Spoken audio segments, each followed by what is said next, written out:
Now, from WYDC TV, this is Big Fox News at 10.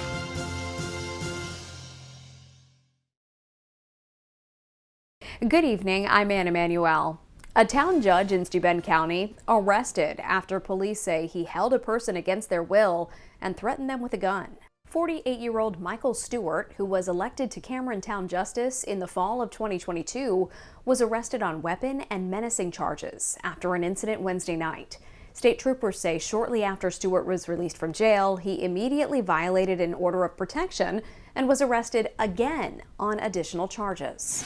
A third man arrested and indicted in connection to a deadly shooting that took place at the Country Tavern in January. According to court documents, 23-year-old Micah Brown faces murder charges for the death of Jeremy Shazer. The documents say Brown allegedly used a pistol or revolver to shoot and kill Shazer back on January 21st. This marks the third arrest in the case, following the arrests of Shamel Swan and Zemua Graham. The Corning Chief of Police hosted her first Coffee with the Chief event today alongside the Steuben County Sheriff. Big Fox's Maggie Hall stopped by with community members looking to chat with law enforcement. Kinsey Spalding is the first woman in the department's history to be the chief of police in Corning. Chief Spalding, along with Steuben County Sheriff James Allard, hosted a coffee with the chief and the sheriff this morning. My first opportunity to do this. The sheriff's done more than I have, but it's great to connect with the community in a way that we don't normally get a chance to. Community members could stop by the Corning Wegmans Cafe for a cup of joe and a chat with the law enforcement officials. So I've yet to do one of these where I didn't walk away with some nugget of information that I didn't have when I came. As public servants, if we don't know what the public needs, we can't serve them. The informal event allows community members to discuss any topics or concerns one-on-one with the sheriff and the chief. Yeah, we had bail reform, we had Second Amendment, constitutionality of some of the more recent laws that were passed in Albany. Well, I think I learned as much from the people in the community as I'm hoping that they learned from talking with us. So I think it's a great partnership with, and there's a lot of community members that have great things to offer law enforcement. It allows community members to put a face to the police badge. We live in this community. We're part of the community.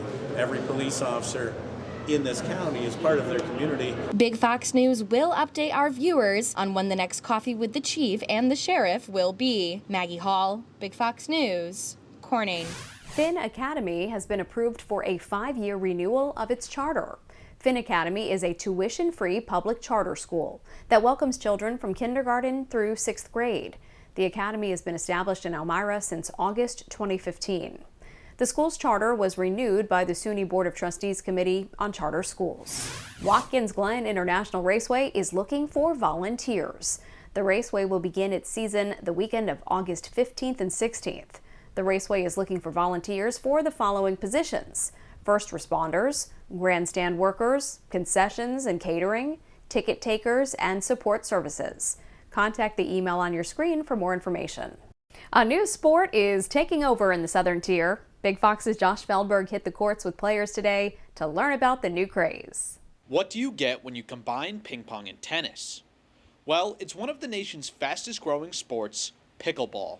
Players across the Southern Tier are flocking to NYSF Pickleball in Horseheads at the Arno Mall to play the sport with friends and family.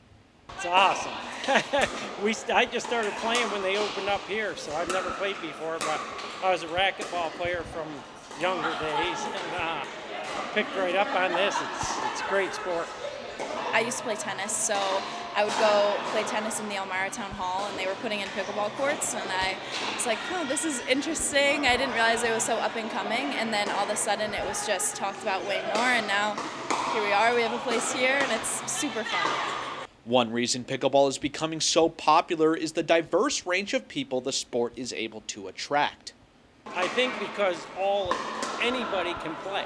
It's pretty much, men can play, women can play, kids can play. If you're 70, I'm 67, I play. Sky's the limit. You could come in and play for hours, and it doesn't feel like you're playing for hours, but you're still having fun while getting a good workout, and you can play when you're super young, or you can play when you're older. You could be a retired athlete, you could be a current athlete, doesn't really matter. If you are interested in giving pickleball a shot, you can sign up for a court time with NYSF Pickleball. Josh Feldberg, Big Fox News, Horseheads. People across the country are getting into the Irish spirit today. While there are countless parades, parties, and events, some cities are hosting more than others. Alexis McAdams has the list, and it may surprise you. The banking industry wrapping up an alarming week with more bad news. On Friday, a week after the federal government seized Silicon Valley Bank, its parent company, SVB Financial Group, filed for bankruptcy. The White House is now working to strengthen confidence in the entire banking system. So as the president said, Congress and regulators must strengthen those rules for larger banks so that this doesn't happen again. This follows Thursday's announcement that 11 institutions poured $30 billion into First Republic Bank to save it from collapse. It's putting money in the window, showing everybody there's money there. In this case, you're really showing investors that this is still a place where you can have your deposits. We're almost back to the point where we don't have a Federal Reserve or an FDIC. We have the banking industry taking matters into its own hands. Obviously creative, but we're going to have to see whose money are they putting in. Is it own cash of the banking institutions? The bank failures and economic fallout are putting pressure on the Federal Reserve to stop cranking up interest rates. But this week's consumer price index rise of 6% year over year is pushing the opposite action. And the Fed, if they're smart, I would, if I was running the place, I would pause here and see what's going on. Before I did much more. The Fed will announce a decision on interest rates next week. In Washington, Caroline Shively, Fox News. 11 of the biggest banks in the U.S. stepped in to prevent a failure of another bank with a massive rescue package. The turmoil in the U.S. banking system comes days before the Federal Reserve could raise interest rates again. Caroline Shively breaks it all down for us from Washington. If you're celebrating St. Patrick's Day this year, you're not alone. The National Retail Federation reporting 61% of consumers plan to observe the holiday. And revelers aren't just wearing green, they're dropping it as well. Data showing a whopping $6.9 billion will be spent, an all-time high according to the Trade Association, with most of that cash going toward food and beverages. The U.S. has 6 times the amount of St. Patrick's Day events compared to the rest of the world. The luck of the Irish is on the side of a few cities. Event management and ticketing site Eventbrite ranking the luckiest cities in America for St. Patrick's Day. Probably not a huge surprise, Chicago and Boston took the top 2 spots as the places holding the most events. But coming in third, Indianapolis. Indianapolis seems to have a big population who is really looking forward to celebrating in lots of different ways. And we found different events from bar crawls to cruises to Irish crafting events and even food events as well. Even if your city didn't top that list, Eventbrite says whether you spend the day watching a parade, drinking green beer, or listening to Irish music, there's no shortage of ways to embrace Irish culture. There are thousands of ways to celebrate St. Patrick's Day, from Irish whiskey tasting to bar crawls. But if you're looking for a more subdued St. Patrick's Day, consider things like Irish dancing, Shamrock Cruise, or even an Irish food festival. St. Patrick's Day is becoming more of a family affair. According to the NRF, 74% of households with kids get in on the Irish spirit, while only 54% without participate. In New York, I'm Alexis McAdams, Fox News. When can we expect warmer weather? We have your complete forecast next, plus this. Just like magic, a new device is helping seeds plant themselves. I'm Anita Vogel with all the details coming up. Here's your local stock market update from Big Fox.